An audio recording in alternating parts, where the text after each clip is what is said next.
Hello, everyone. Thank you so much for joining us for another edition of ePa Live on ePluribus America. And I'm Jeanette Lenoir, the founder and editor of ePluribus America. And I'm here with a fantastic guest, Matt Horace. He's a retired federal agent. He's also an author of the book, The Black and the Blue, which is stories about his time as a police officer.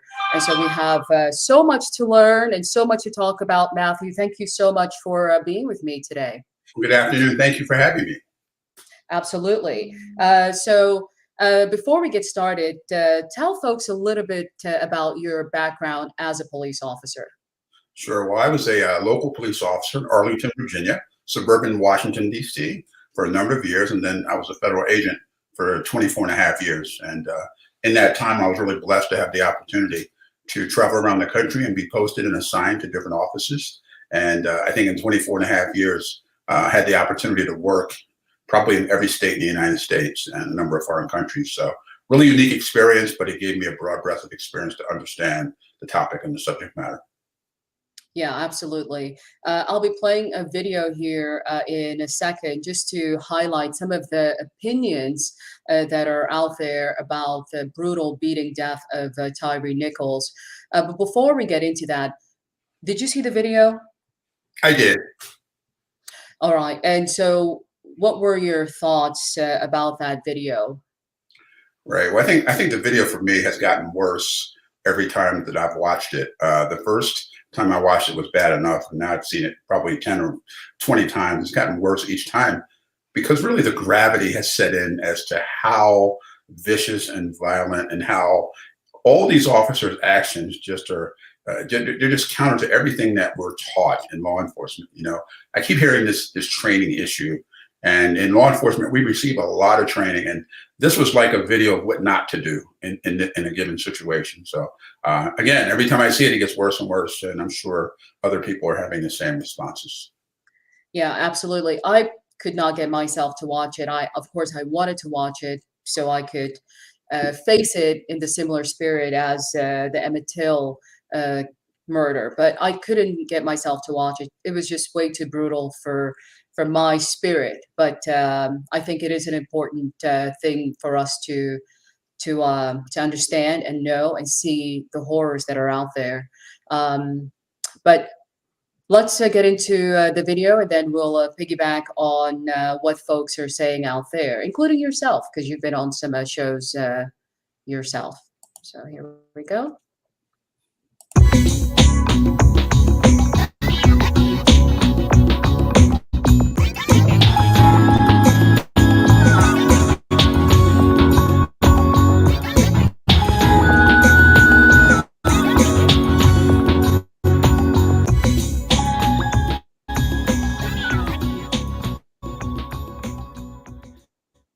The George Floyd Act has been out there, it's been put together, but it cannot pass. What are the chances we will see some kind of reform following this latest national crisis, as some would call it, and what we saw in terms of Tyre Nichols? Well, I think, quite frankly, the reform has already started by the swift and severe actions of Chief Davis down in Memphis. She's taken those broad steps to do things that chiefs have historically not been willing to or not able to accomplish, and the shoes are still falling. Nichols died on January 10th of kidney failure and cardiac arrest, 3 days after his violent arrest following a traffic stop. His family shared a shocking photo of Tyre from his hospital bed shortly before he died. He was violently bruised and on a breathing tube. Earlier today, Memphis Police Chief C.J. Davis told CNN she has seen no evidence police even had a legitimate reason to stop Nichols' vehicle. The thing about this stop, before we get to the race, as you know, better than anybody, this is what they do. They try to inject race into everything, even if you're a black man, as you know. They'll say it's about race. But this video, I think the police chief nailed it. You know, it's shocking, it's horrifying, it lacks humanity. And you look at it, your first instinct as a normal person is not to try to racialize it, but to say, where's their humanity? What kind of a human can do this to another human? A critical race theorist in Columbia named Kimberly Crenshaw said this is about structural racism that the police target communities of color. Hold the phone. If it doesn't matter what race the cop is, if a cop does something bad, it's still racial, then why in the world, Megan, are we out trying to diversify the police force? Why do we have lines like we want a police force that looks like the community? Apparently it doesn't matter. Does it say the goal should be good cops? And it raises another question about these cops. I don't think any of them had more than 3 years of experience. Wonder whether or not the Memphis police is having manpower issues, in part because of Black Lives Matter has so discredited the police. Nobody wants to join the force.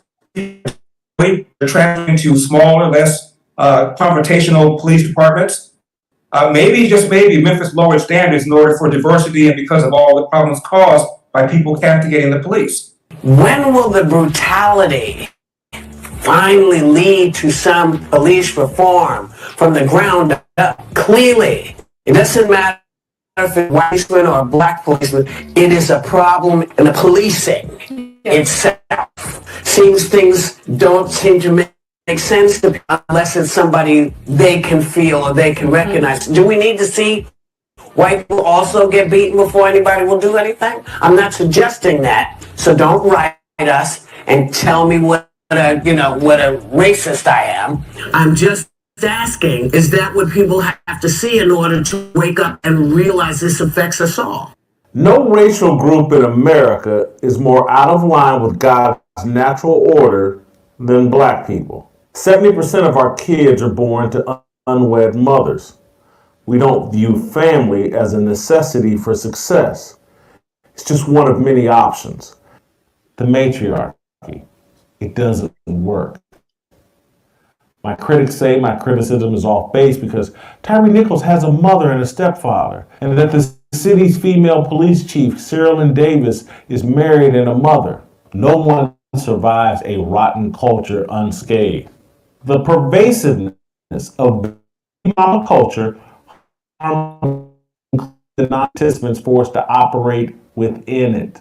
As Ron said, we're really talking so much in this book, not about racism or we're talking about culture. And there's a saying that we say in leadership circles that sometimes culture eats strategy for lunch. And what that means is a lot of different departments, they bring in chiefs from the outside, great leaders, great ideas.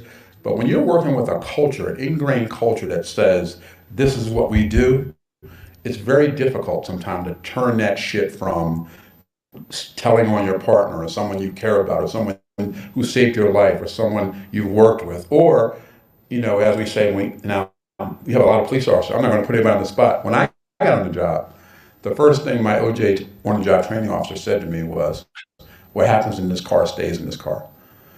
Well, those kind of things reign true when you look at what happened in Chicago with Laquan McDonald.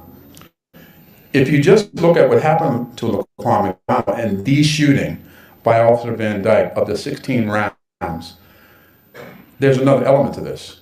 The other element is that the other 4 or 5 officers in their official reports wrote exactly what Van Dyke said in his report, and they were all lies. So nowhere in that chain did anyone say, I'm not going to write this because that's not what all 5 people lied on reports, and they've all been subsequently charged. So there is still a culture that we have in the profession that says we don't tell on each other, we don't get involved. Even if I know it's wrong, I stay out of that mess because I want to keep my pension and I want back on me. And it all goes back to culture.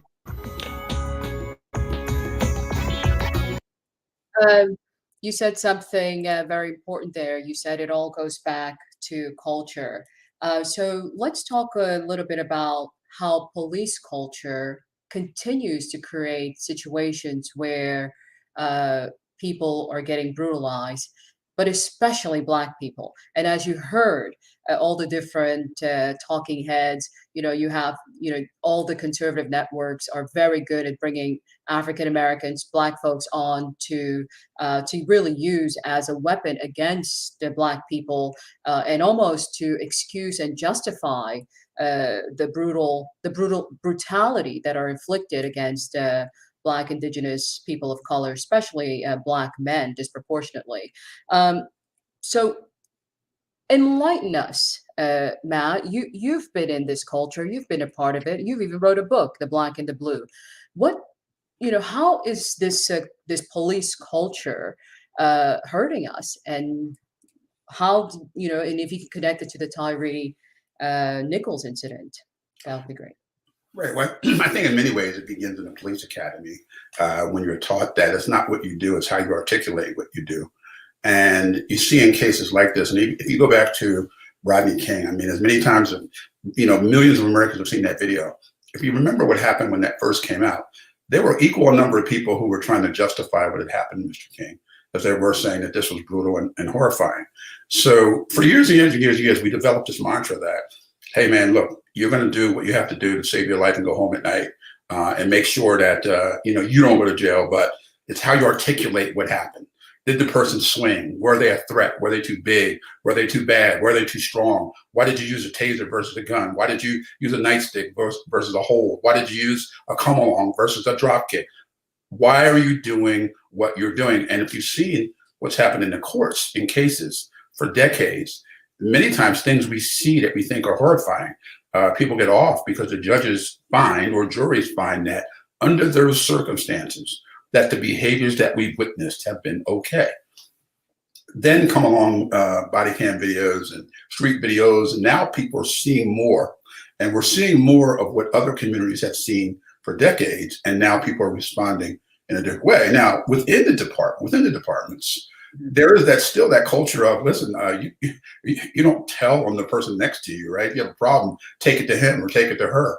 And if you think about this case, well, there are so many things that went wrong, right, with the Tyre Nichols case, so many things. But think about this. You got 5, 6, 7 people to buy in on the same thing at the same time in the wrong way. That's beyond culture. That goes to the heart of things. What were on these men's hearts when this was going on? It goes to legislation. Yes, there should be police reform, but you can't legislate hearts.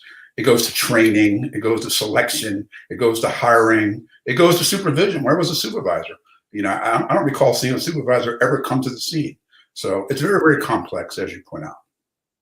And you do mention that now that we have body cameras, it almost seems as if the public has some sort of a safety mechanism. However, with the body cameras, what seems to have come with it is police language changing. So they say things like stop resisting, and they make it seem as if you're actually not resisting, almost to contradict what our eyes are actually seeing. And so where do we go from there? I mean, have the police system or policing adapted to call the camera a liar by using certain language?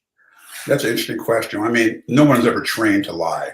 Let's be clear about that. What you saw in this case was you saw the officers sort of developing their strategy for responding, right, in real time. You saw it happening because he wasn't responding, and they were telling him he wasn't responding, and he wasn't being combative, and they kept telling him to stop being combative. So they were sort of developing that strategy, and that's just a workaround for the legal way of doing the job. And unfortunately, it's not the first time we've seen this, but I would pray and hope that perhaps it might be the last. Yeah, and another interesting thing, or as we heard some of the folks talking from Whitlock, Jason Whitlock, really going straight at single mothers and denying that there's racism here. Do you think that there was any racism involved here, even though these were Black men, and there's a white police officer who's since been fired, but he hasn't been charged? Was there racism? Is it irrational to to include racism in what happened here? What are your thoughts on, and also the blaming single mothers and baby mama language that a lot of conservatives are using to really attack those who have been disproportionately impacted by police brutality? Well, I think a lot of that chatter is just white noise. What we're talking about right now is a single act, and then a cultural and systematic history. Right, the single act, we all know what we saw, and no one could look at that video and assess that it was anything less than horrifying, illegal, criminal, and should never have happened. So that's the act. Then we get into the cultural nuance of race. And I've asked a couple of my colleagues this week, and actually a couple of my colleagues have responded. Race had to come into play because this is the way African Americans have been treated for decades and decades and then decades, if not hundreds of years. And then I've asked the question, have you ever seen anyone non-minority be treated that way by police on any video, anywhere, at any time? And I think the answer to that is wholeheartedly no, right? So race comes into play as to when we see things like that, how does that relate to our own individual experiences? And, you know, I would dare say that after George Floyd, there are all these different listening sessions with African-American men, corporate executives like myself. And, you know, to a fault, I haven't met too many African-American men that throughout their lives have not had one bad experience with policing. So then if you juxtapose that with the fact that all 5 of these officers were African-American, I would dare challenge that each one of them has probably had an interaction themselves. How could they get to a point where they thought that this was appropriate, right, under those conditions? But many times Black communities are policed different than white communities. Not only have I never seen anyone white treated that way by police, I've never seen something like that happen in a white community. And I think the expectation is very different in terms of how communities of color are policed and how non-communities of color are policed. You yourself, you've been bitten by a police dog yourself, and they try to cover that up. So you haven't been immune, even as a police officer, by being threatened to follow the blue line, and even threatened to lose your job. Sure.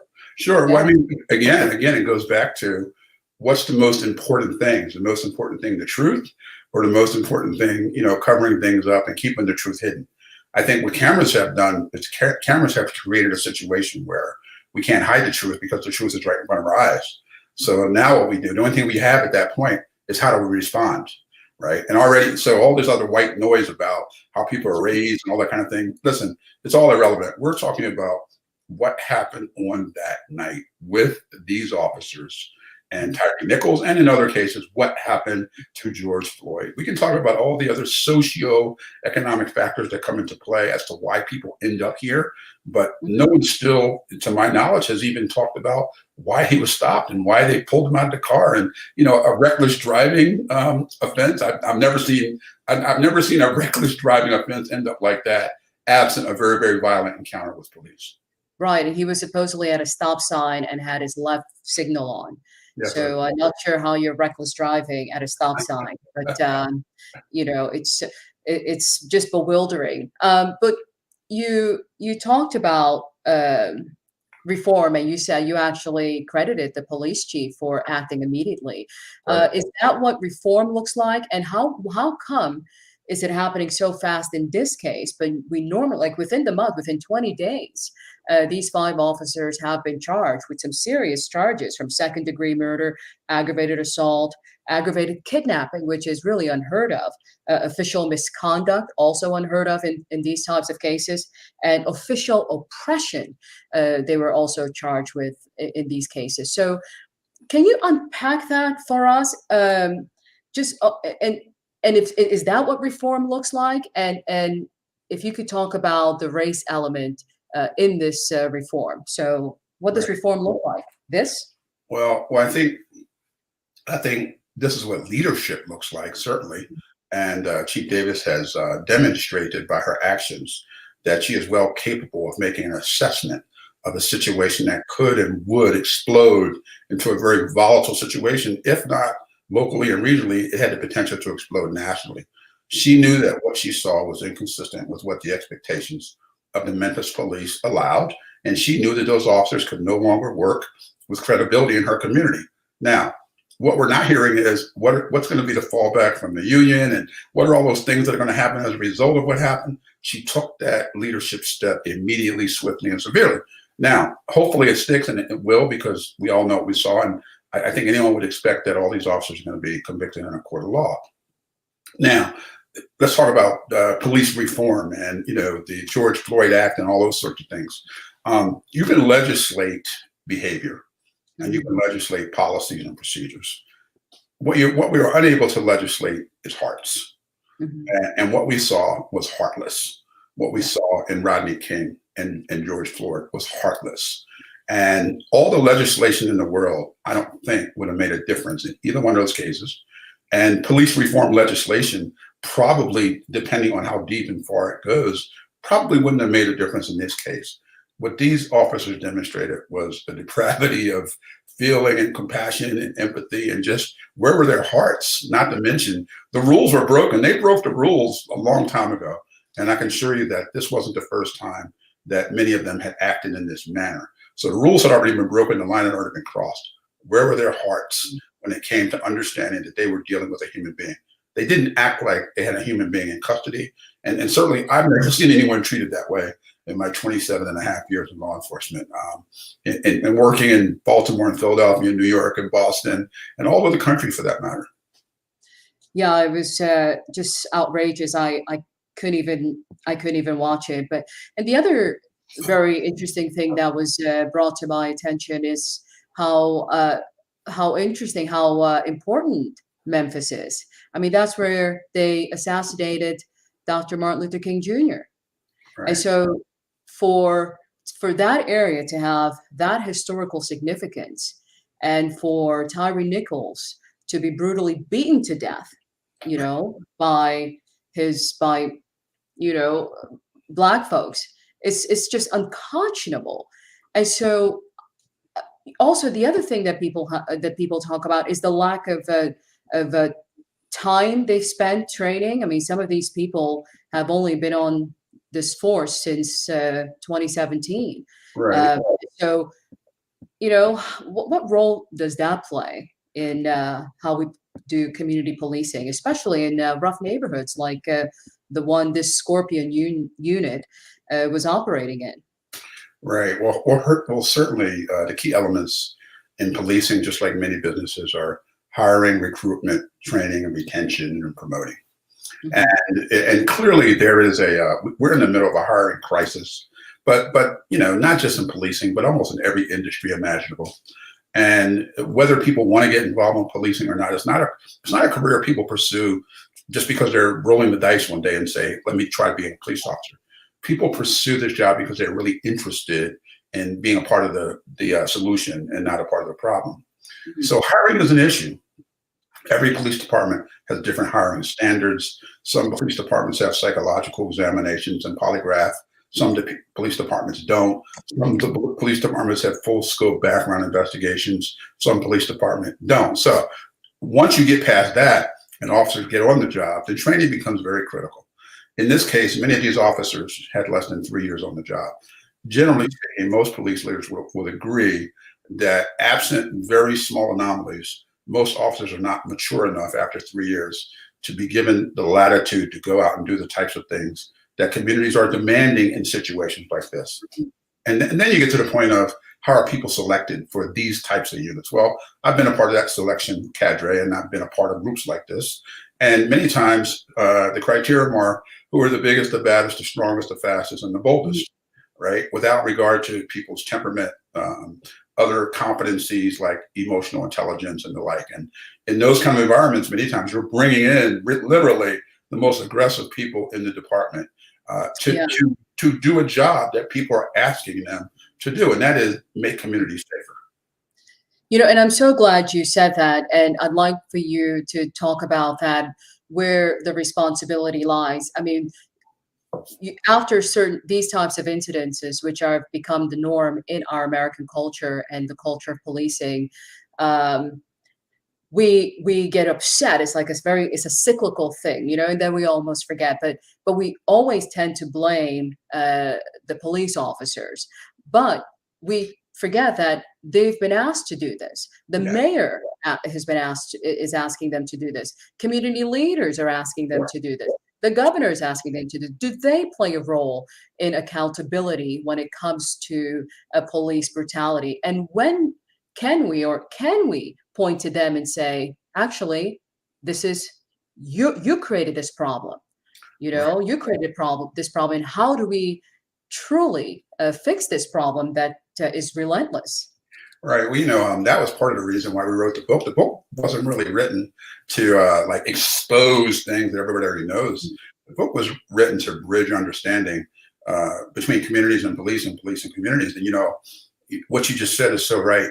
Police departments they're called 100 times. Listen, these people are on this corner. We want them off this corner. They're terrorizing my neighborhood. They're called 100 times. And then when something goes wrong, then people turn on police and go, well, we don't like the way that they got rid of people on the corner. And they realize many times in communities of color, like I grew up in, people realize that the people in the corner are creating a hazard and a threat to people in the community.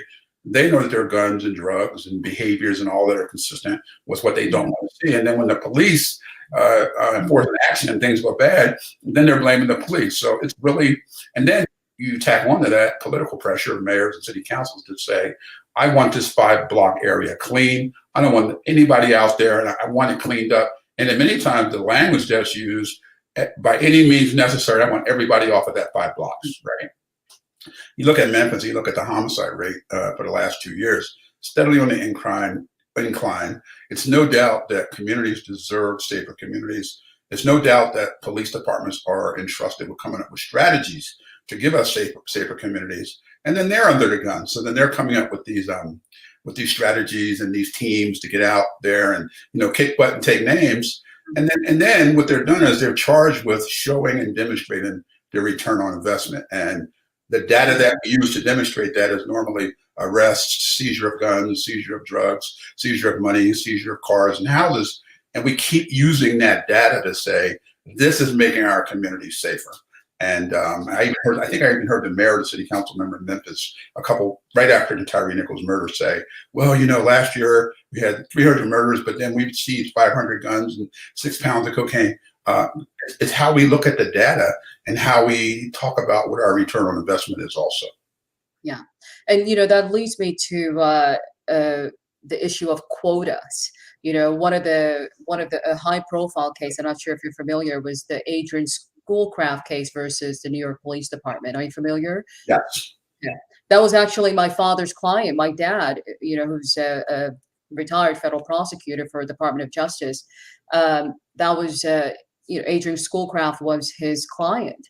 And so, and I, because of my father, I was able to assist a little bit on that case, just doing what I do as a journalist, which is, I was summarizing depositions, but I learned a lot about the quota system. And you mentioned data and how the data really steers police training. How can we have real police reform when it is the data and the quota system and even stop and frisk issues that are still in place that guide the heads of police and even the police unions? They since the Tyre Nichols, I have yet to hear any the local police union say anything about this particular case. But what are your thoughts on the data and the quota system as far as real police reform is concerned? Right. Do they go together? So let's go back to how we evaluate good policing. In many departments, whether there's a written quota or not. I know in my department, you were given credit for the number of felony arrests, the number of moving violations, the number of parking tickets, the number of, so those things all go into your body of work. Day in, day out, shift in and shift out. Now, then what happens is when officers apply for these units, like the Scorpion unit, and by the way, the name of that unit wasn't well thought through because the name alone just gives to the idea that there's something really bad going to happen, right? You know, just the name alone.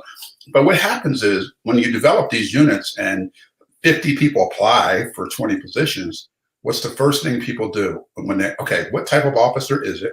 What are their numbers, right? Are they the ones that are seizing guns and drugs and doing all this great work on the streets? And the first thing people say in law enforcement is when they ask about an individual officer, if an individual officer doesn't have a lot of arrests, people go, well, he or she's not doing anything, right? So we're using that same information, right? That's so critical, right? The data piece to make decisions about promotions, about, you know, training, about details and things like that. And in this case, remember, 3 of these officers had a number of disciplines for excessive force in the past. So then that brings us to the next issue, selection. What's the selection criterion for these units, and what type of competencies are we looking for officers if they're going to be out of uniform in a plain car, right? Given the latitude to clear corners and clear blocks and do undercover operations and those sort of things. What's their experience? What's their training? What's their history? What's their past like? Do they have history with people in the community that might not be appropriate for them to be in these communities working these types of investigations? Yeah. And there just seems to be so many different elements. And yet, you know, it's our defense budget keeps growing and growing and growing. How are we not able, with all that money that Congress sets aside for defense, and I know that goes to our military, but it goes to our policing too. How is all this money not able to make a difference when it comes to police brutality? Well, because we haven't broadly as a country changed the way that we police. And remember, when you change the way you look at things, the things you look at change. We talked about this in the book, that the 5 factors that contribute to community decay are inequity in housing, transportation, healthcare, education, and economics, right? And as long as you have that, right, you're always going to have these communities that are treated disparately, that think disparately, and then you're going to have more focus by policing. It's not merely a policing problem. To your point, there are so many things that need to be done. Finally, it looks like we're turning the corner on mental health reform and policing. I mean, it's the exact example we use.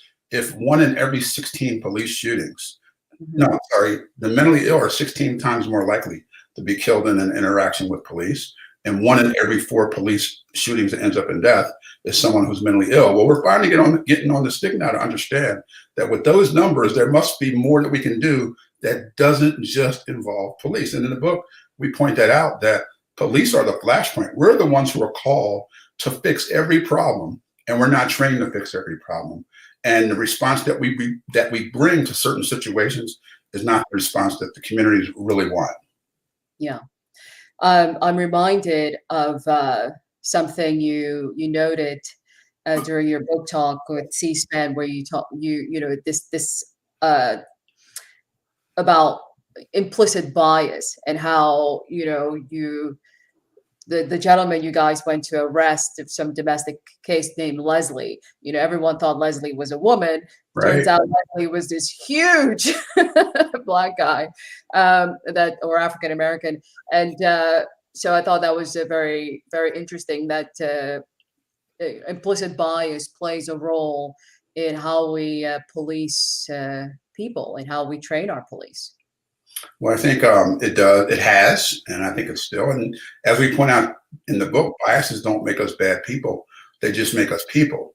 But when left unchecked, then situations can become deadly. And in policing, that definitely is the case. But in other workforces as well, implicit biases come into play in boardrooms and conference rooms, and selections for promotions and appointments. And in policing, promotions, transfers, assignments, selections, recruitment, and hiring. What are the biases that are coming into play that create impediments for a diverse and inclusive and effective workforce?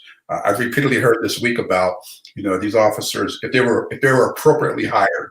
Well, clearly not, right? But at the same token, when we start talking about race, these are not the first 5 officers that we've ever seen on video that exhibit behaviors that would tell us that they should not have been in policing. So I think all that chatter is just white noise. Yeah, I agree with you. Would you happen to have a copy of your book with you so we can show folks? I don't. As a matter of fact, I'm Okay, sorry. that's okay. Your book is called The Black and the Blue, and go ahead, tell us a little bit about your book and where folks can get Right. it. Well, you can get it online at Barnes and Nobles or Amazon. The Black and the Blue. A cop reveals the crimes, racism, and justice in America's law enforcement. And it's fascinating. When it first came out, there was a lot of pushback because people felt as though the book was anti-cop.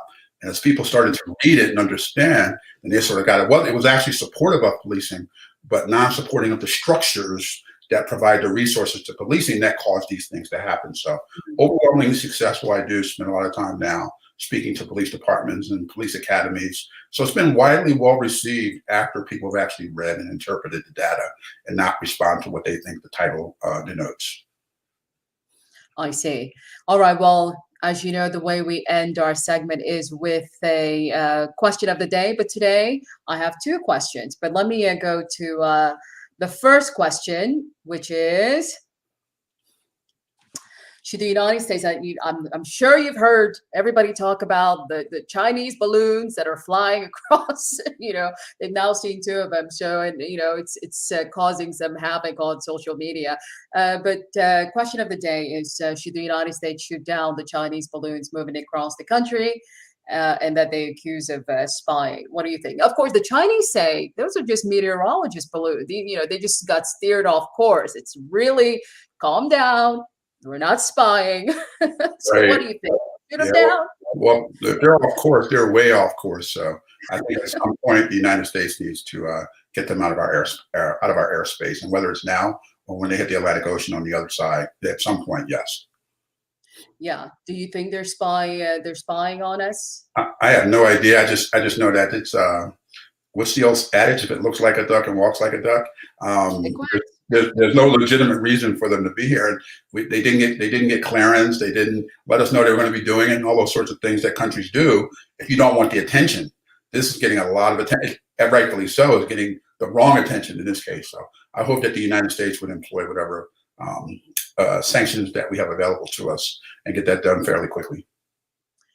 Absolutely. All right. And so because we have the Super Bowl coming up, I'm going to need you to also make a prediction.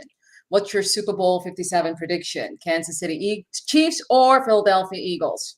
Well, I'm going to get a lot of hateration for this one, but born and bred Philadelphia boy, I am a Dallas Cowboys fan. I'm shooting for Kansas City and Patrick Mahomes every day of the week. Okay, because I'll show you this. This is what I found out that, the Super Bowl, well, that's where it's happening, but they're favored. Philadelphia is favored to win by 1.5 points. And this is, again, according to Caesar's Sportsbook. So but you're still sticking with your Chiefs. Mahomes and the Chiefs. And I live in the Midwest, so I got to go with the hometown team. I'm closer to Kansas City than I am to Philly at this point. All right. I love it. Well, Matt, thank you so much for joining me today. I sincerely appreciate it. It's been enlightening. You've opened up some very important opportunities for us to continue to engage on this issue, because ultimately we all want to have a resolution that works for everybody. And as long as there's racism, wherever it exists, we're going to keep talking about it. And it's so disheartening that some people, want to just shut that out. And, they think, oh, because it's 5 Black police officers, that automatically eliminates racism as part of the problem with policing and police culture. So thank you for shedding some light. I sincerely appreciate it. Thank you for having me. Have a wonderful day. Thank you. You too. And next, we will be moving on with my other guest, Red O'Loughlin, which I will bring on now. Hi, Red. How are you? Excellent as always. I love his haircut. You both have the same haircut. Have So a you're great fine. show. And you are so right about culture being involved in just about every aspect of our lives, no matter where it's at. We have, as you say, cultural biases, but if we live with them, we know what they are. Generally, we don't create a lot of problems because we are under control, but that's not my specialty. So I'm going to let Jeanette continue here and we'll get started. Well, thank you so much, Red. I sincerely appreciate you joining me on EPA Live. How are you? You look like you're in Hawaii. I love your Hawaiian shirt. Excellent as always. Actually, the picture behind me is a few years ago. My wife and I walked the Camino de Santiago, and that's a 500-mile walk across Spain. We did it in 30 days. We celebrated our 70th birthdays in the middle of that. And I think that behind me is an olive tree. That's part of Spain that we walked through. Oh, I love that. When we get into your book about longevity, I'm sure that's all part of it. Olive oil is an omega-9 kind of oil, but we're not going to go into that one right now. It's a little bit too much detail. But yes, I would love to talk about anything in those general areas. So, Okay. Well, before we get started, let's show folks a little bit about what you do and who you are. We have a little video to play, so here we go.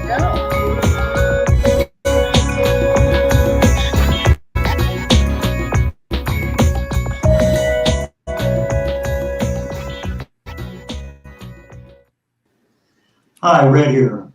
I've been a speaker for decades. Started in the military way back when.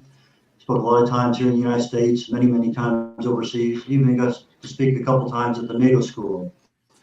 In academia, I taught college courses at night. In the corporate world, I taught a lot of training, did a lot of project reporting, a couple of days to international symposiums, and I got to the international symposium and actually got to speak there.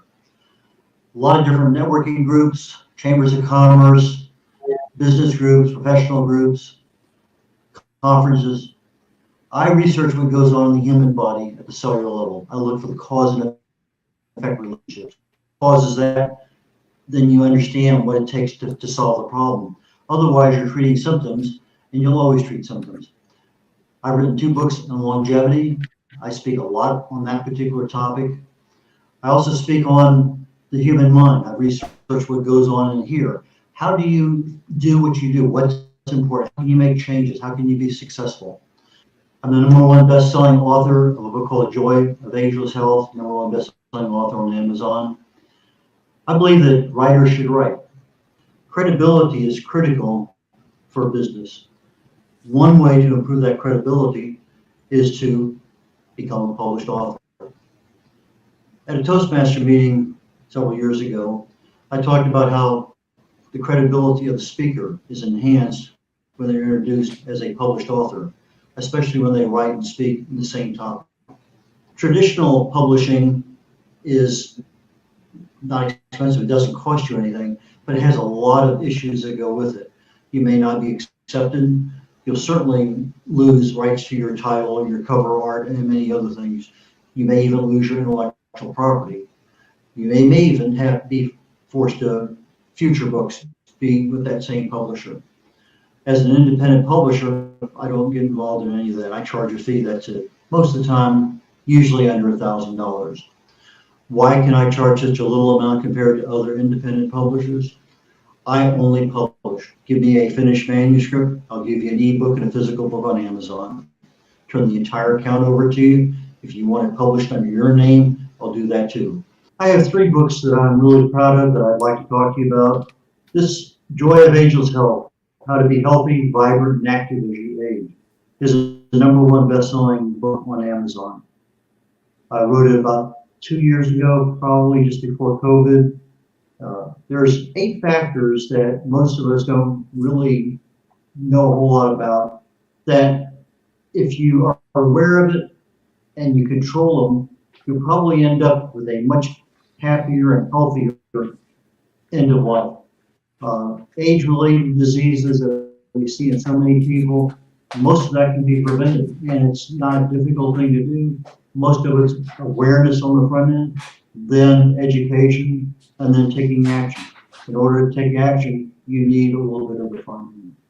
The second book here is Longevity Secrets for Healthy Aging, How to Live to 100 Years of Age with the body of a healthy 50-year-old and the mind of a 25-year-old.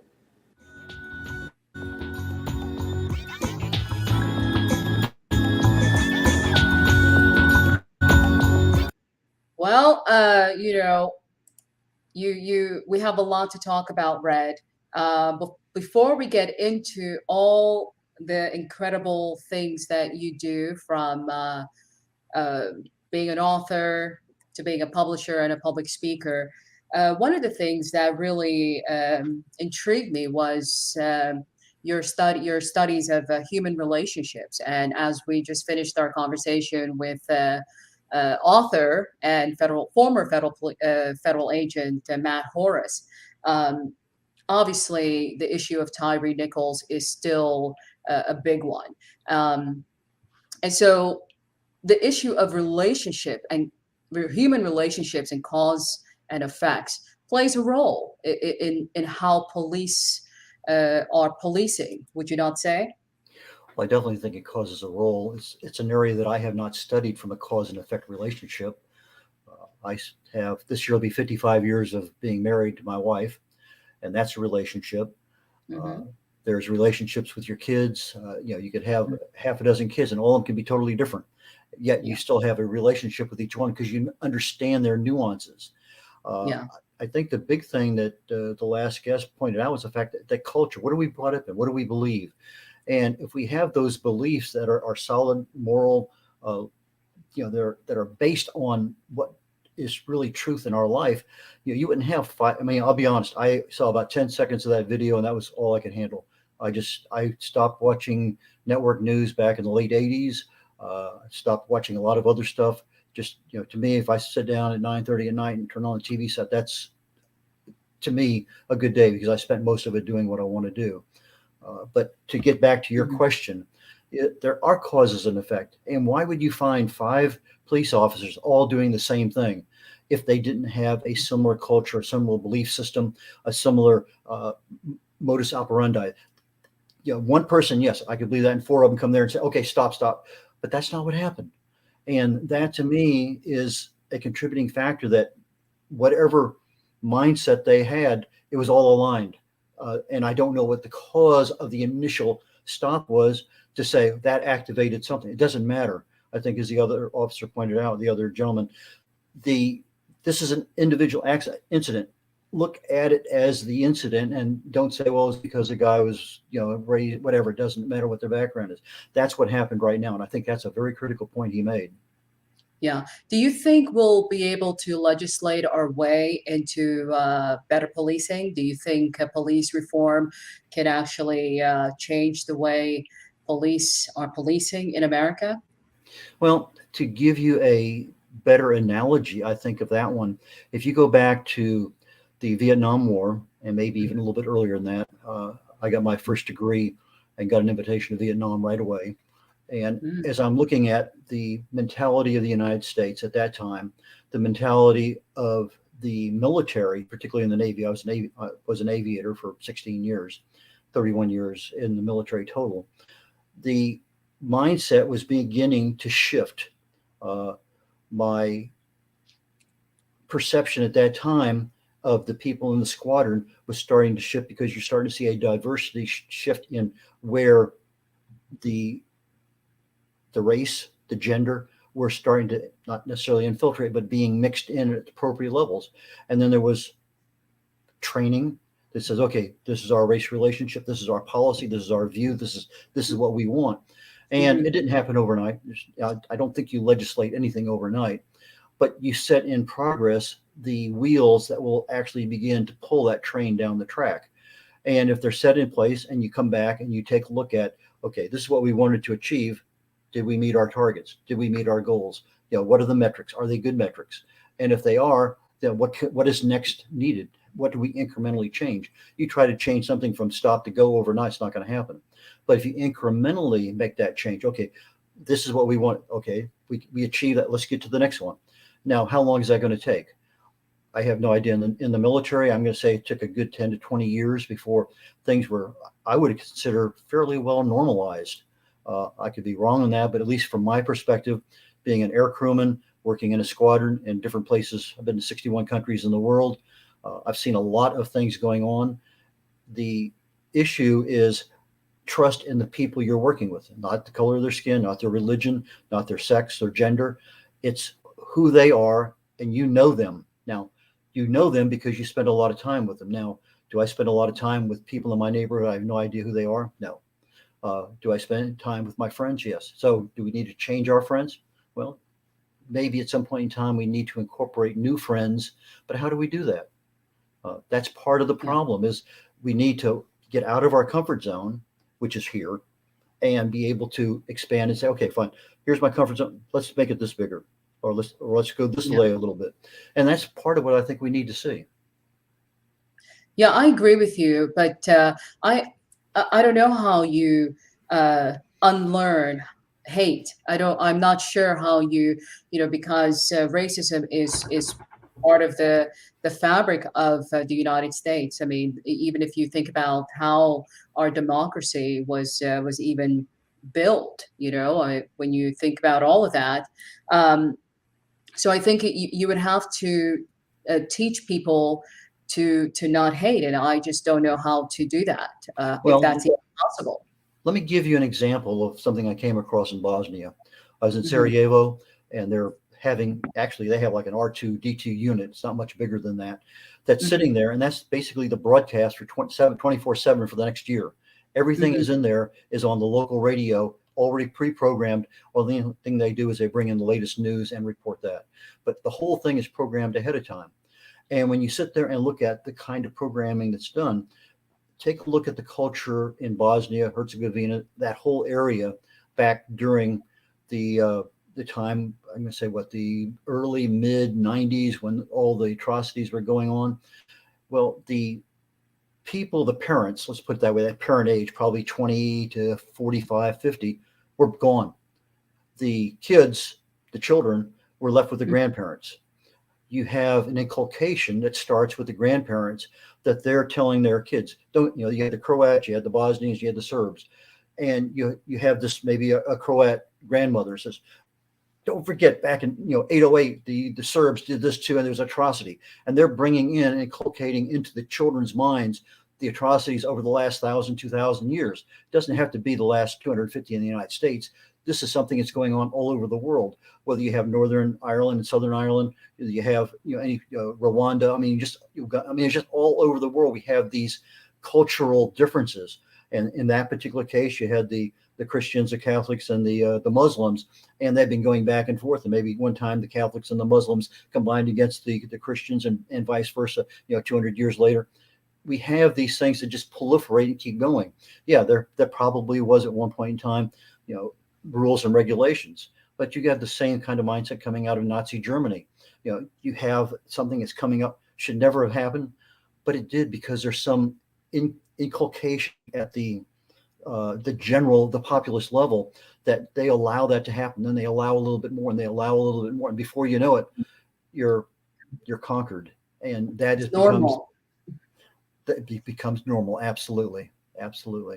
Yeah, it's pretty disappointing because we're slowly regressing. It feels like it seems like we take a few steps forward, but we regress backwards.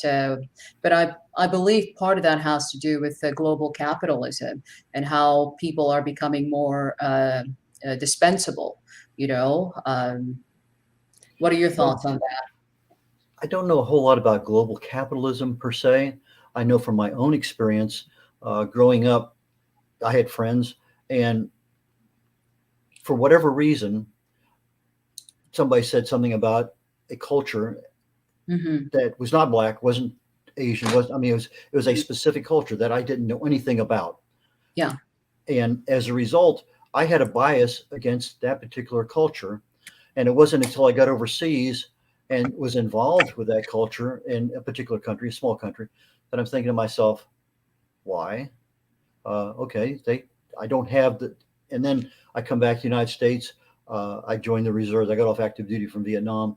I joined the reserves, and I'm now working in a company that has engineers from that particular area. And I'm thinking to myself, these are pretty decent people. And then I start going to lunch with them. I start befriending them, and I can understand. And it's not just one; it's many. And I'm thinking to myself, okay, fine. Whatever information I was fed was wrong. And it took me a while to take that mindset, challenge my mindset as actually being wrong, seeing a lot of good positive reactions to, okay, fine. And then Yeah. actually make a complete shift in my cultural understanding and belief of that particular group of people. And that happened, I'm going to say probably within a 5-year period of me returning from overseas. So I don't think it's a difficult thing to do, but there was good role models of the groups of people that I wanted to see. And I Yeah. think that is a big, big deal, is you need good role models. Now, whether those role models are grandparents, parents, next door neighbors, the community, I think when you start seeing the good role models, you're inclined to think, that doesn't look, I mean, I can't believe somebody like that would do something. And it's like I say, Yeah. when you get 5 police officers, you have a sort of a mentality. My daughter's a deputy sheriff, and she's always wanted to be a police officer since she's about 5 years of age. That is her life. That's what she wants. But her culture is in that field. And, you know, she would rather give a warning than give a ticket. You know, she'd rather stop and help somebody but that's a mindset she's developed over time. So I think the same thing applies in our country. We need to see those positive role models that are people that we can associate with and be friends with. Yeah, and there are good police officers. I know them. I experienced the goodness of a police officer. I completely understand. But I like what you said there about culture being a bridge to human relationships. And as a matter of fact, our motto here at E Pluribus America is humanity starts with culture. And so that means something, you know, just like you said, even though someone will say, hey, those guys are bad guys, you really don't know that to be true until you actually experience that the people that you're supposed to hate or supposed to feel some way about. So thank you for saying that. I think that's very important. It's about our shared experiences, and that's where I believe our salvation lies. Yeah, well, maybe the Klingons are really bad people, though. I don't know. Give them a chance. Is it their forehead? Well, you know, you may have something there. I think space probably operates with different rules. Oh, But you know, I'm sure there's going to be a lot of bias in space. There's no doubt about that. oh yeah, you just wait. They'll come after you. But you know, Red, one of the things that I love that you are a publisher and you make it so easy. You know, the way you explain on your website. You know, you're get to the point, you get it done. You want to be published on Amazon, you get it done. You want to keep your rights, you want to be published under your own name, whatever. Talk a little bit about what you do as a publisher. Let's start really quickly, and I'll say, tell me about the first car you ever had. You could do it without even thinking. I mean, Yes. it just, okay, there are several things that if you want to write a book about, whether it's something you speak on routinely, whether it's a hobby, whether it's your business, it doesn't matter, your life. There are questions that you can answer without even thinking about them. Boom. So I tell people, if you want to write a book and you want to do it without paper, pencil, keyboard, think of 20, maybe 30 things that are questions about you, your business, whatever interest that you want to have. If you're a public speaker, can you break down your speech? What value do you add in 20 questions? Take the best 12, and that becomes your book. Each question is a chapter. Okay. With each chapter, you have bullets because you don't want to miss something. So if I'm talking about, you know, the second car I ever had, and I'm coming down off the high bridge in Corpus Christi, all of a sudden there was a big clunk, and all of a sudden this left rear tire is passing me and going down, and I'm stopped. So I start going down on 3 wheels and a brake drum. I find that, you know, their stories sell. So you have the bullets that tell you the order you want to say something, but you have stories intermixed with it. So what you end up doing is that, let's say you and I were writing a book together. I would hold this up and I would record you, or you do it on Zoom take the audio recording. There's artificial intelligence out there that takes audio to text, and now you have a manuscript. Boom. It doesn't need to be edited very much because it's an answer to a question and you know how to answer it. So if you structure your chapters as if they are questions and you're answering them, boom, your book is done in a weekend. You know, all the hard work of writing for months goes away. When you write for months, you also have editing for months, because it's hard to edit something that you just had, or it gets expensive if you start sending it out. Now, this will not work for romance novels and fiction and spy stories, but it will work for a lot of nonfiction stuff. How do you broadcast? How do you do a podcast? What are the 10 things that you must always do to be successful? You know, what are the 10 things that will guarantee failure anyway, there are things you could do because you know them already. You've experienced them. Yeah. And each one of those you say, well, I had a guest on and this happened. Or I learned it by doing twice wrong and then finally it worked. So you have things in your life that you know so much about that you are the expert. So as an expert, you have a published book. Okay, that's something you hold up in front of somebody. 80% of the United States at one point, Americans at one point want to write a book, but about 2%, maybe 3% on occasion actually write one because things get in the way. But if you can structure something that is quick. Now, editing, proofing, I leave that to the person. There's a lot of different ways of doing that. When I write my books, I have 2 nights where I have people come over. I have 4, 5, 6 people come over a night. We have wine and dessert. We sit around chit chat for about 30 minutes, and then I give them a clipboard and random chapters of my book. I write on technical subjects. I want to make sure it's understood by a generality of people. I mean, I every different people, not, and so they come in a red pen, and everybody finds a place to sit for an hour, hour and a half. And they bring them back. I say, if you don't understand something, circle it. If it doesn't make sense, circle it. And then I take that feedback, and that's my editing. There's other things I can do for the grammar and all the rest, but the concept of what I'm trying to get across isn't lost. So the editing is easy. Proofing, there's a lot of different ways to do that. But once you get the final finished product done, the publishing is relatively easy. I can tell you how to do it for free. It's not difficult. Go to Dr. YouTube. It has everything in the world you need to know about publishing. But some people don't feel comfortable trying to format a document because they're not skilled in Word. Well, some documents are formatted a little bit differently. However, you give me that finished product, I create your account on Amazon and Kindle, and I fill everything in for you, give you an ebook, give you a paperback book, show you how to change your categories, how to change your prices. If you want to change your cover, I give you 2 free content changes, no questions asked. I give you 1 cover change, no questions asked for free. And so I basically give you a book. Now, a lot of the ones the authors that I have are brand new authors. They just want to publish a book. They want to have it for speaking. They want to have it for their business. It doesn't matter what their reason is. But I have a couple authors that have multiple books, and we're going on down the road. But, the first question I ask somebody is, who's your audience? Who are you writing to? That's part of it. So if you have a picture out there in front above your computer and you're sitting there talking or writing, who is your audience? And that's who you want to connect with. Okay, if you know your audience, how are you going to get that book in front of them? That's marketing. That needs to start the day you actually start writing your book, because now you have 2 trains going down parallel tracks. If you have one get down and it's finished published and this marketing train hasn't started, that's a delay. That marketing train ought to be there at the same time. So you have your book launch. I don't do book launches. I don't do marketing, but I have a lot of contacts that I send people to do that.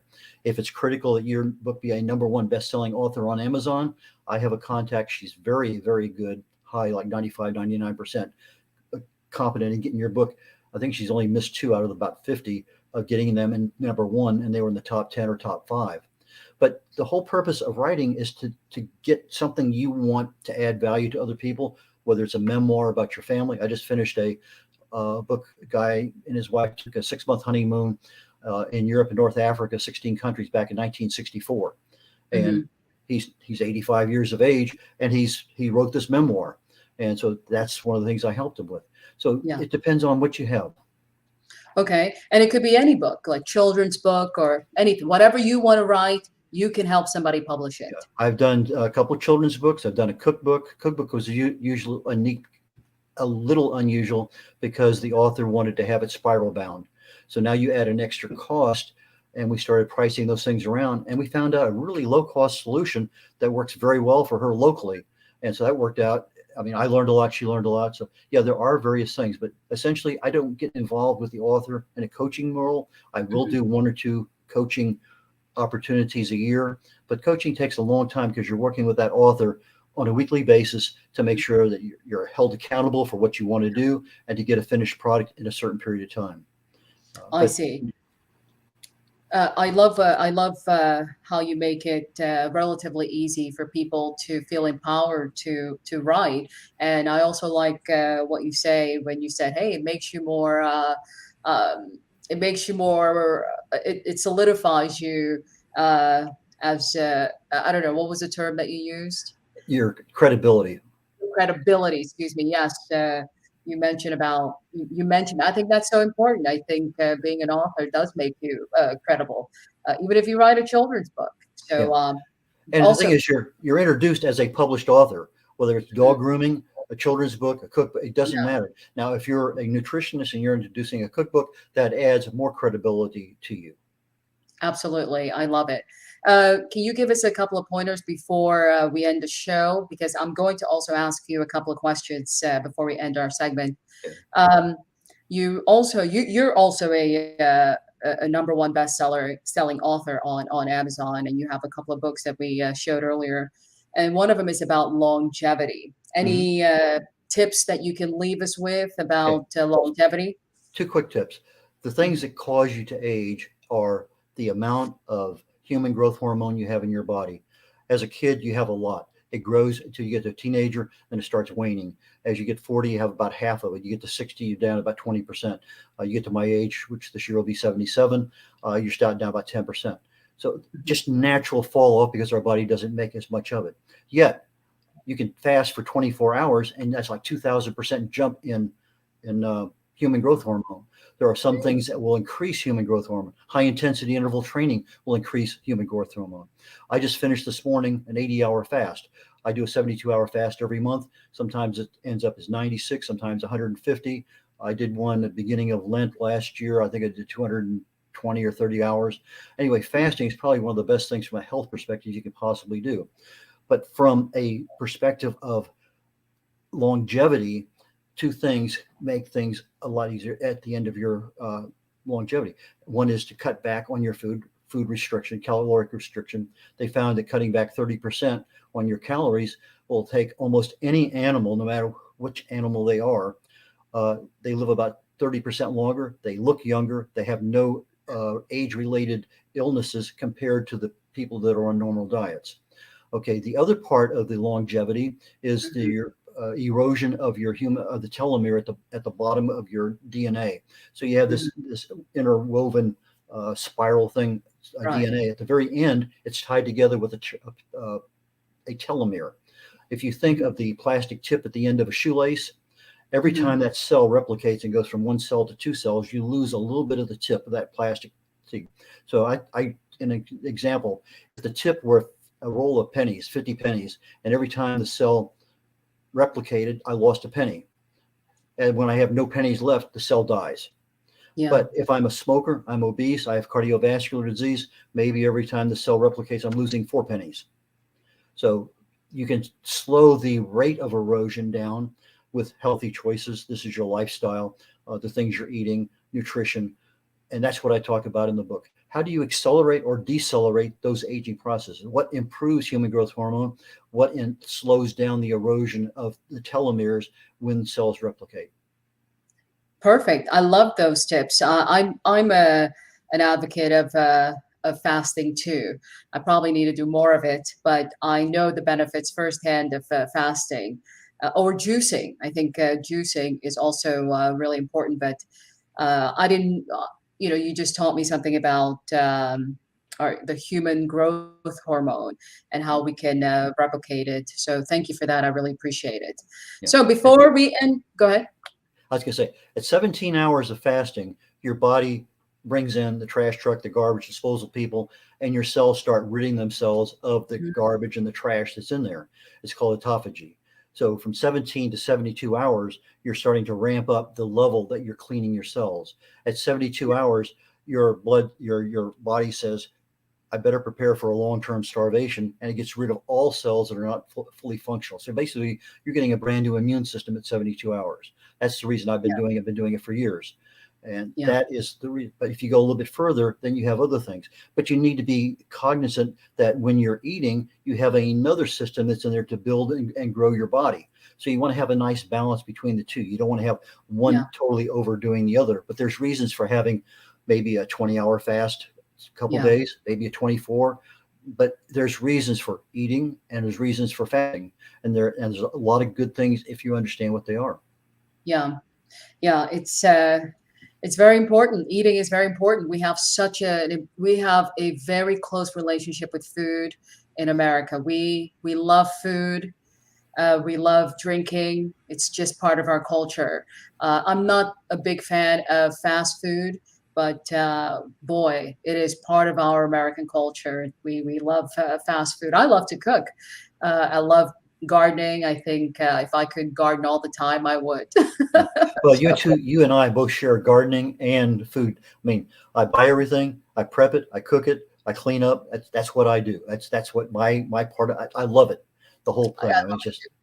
I love it too. I love cooking. I love growing things. I used to have chickens. I used to have 6 chickens, Eeny, Meeny, Miny, and Mo, and Pancho and Baker. And they did nothing but fill my life with so much joy and way too many eggs. But I always shared. I always shared. I always gave so many of our harvest away and our eggs away. So I have a very special love and relationship with nature, and I wish I could actually be in nature all the time. But I'll take what I can get for now. Well, thank you so much, Red. This was so informative and also inspiring. I'll be reaching out to you because I wrote a children's book during COVID, but I'd like to get it published. Okay. So I'm going to reach out to you for help getting this going. So I will definitely. So here's the question of the day. It's going to be the same question as we asked our federal agent who just left us, Matt Horace. The question is, as you know, we have 2 Chinese balloons moving across the country. The United States is obviously accusing them of spying. Should we act on this? Should we shoot them down? Should they come down? What are your thoughts on these Chinese spy balloons? Well, as I understand it, they tracked it across Canada for a while before it ever came into Montana. To me, it crosses the border. You didn't have an international flight plan filed for it. You didn't have the permission of the United States to fly it. It's gone. I mean, it's you know. Are you surprised it isn't gone? Like, I am very surprised it's not gone. I mean, I am extremely surprised it's not sitting in somebody's farmyard up in Montana. Yeah, it's. I was reading one story. They're saying don't take pot shots at it. They're asking folks not to shoot at it. But I think some people 65,000 feet. It's kind of difficult to hit something with a bullet. But it's we have I left Vietnam and it was a war mentality. We went to a paperwork mentality. We have the kinder, more gentler everything in our lives now. So it's not surprising that let's wait and see. I think part of it came well. There's no winner. We just everybody went. I mean, it's not cut and dried black and white. This is cut and dried black and white. There's no doubt. So why are we allowing it? Well, somebody made a decision to allow it. Doesn't matter who it is. Everybody's following the lead of that decision. You asked me the questions. Gone. Bang. It's 2 miles into our country. It's gone. I'm surprised that it's not down yet. But all right. So before we let you go, we have Super Bowl coming up. Everyone's very excited. So what's your Super Bowl 57 prediction? Kansas City Chiefs or Philadelphia Eagles? Well, until you put that up for the last person, the guest before me, I had no idea who was in the Super Bowl. Oh, I didn't. I honestly did not. I say flip a coin. I don't know. Okay. Actually, it's a pretty interesting one because we have 2 brothers facing off, a pair of brothers. The Kelsey brothers, they both have Super Bowl rings already, but they'll be facing off against each other. So it's going to make for a very exciting Super Bowl. So, but you don't get you have no skin in the game. I have no dog in this fight. All right. But if you had to choose one, which one would you choose? Okay. Kansas City. All right. Just like our last guy, Matt Horace. No, I just flipped a coin. That's what came up. Awesome.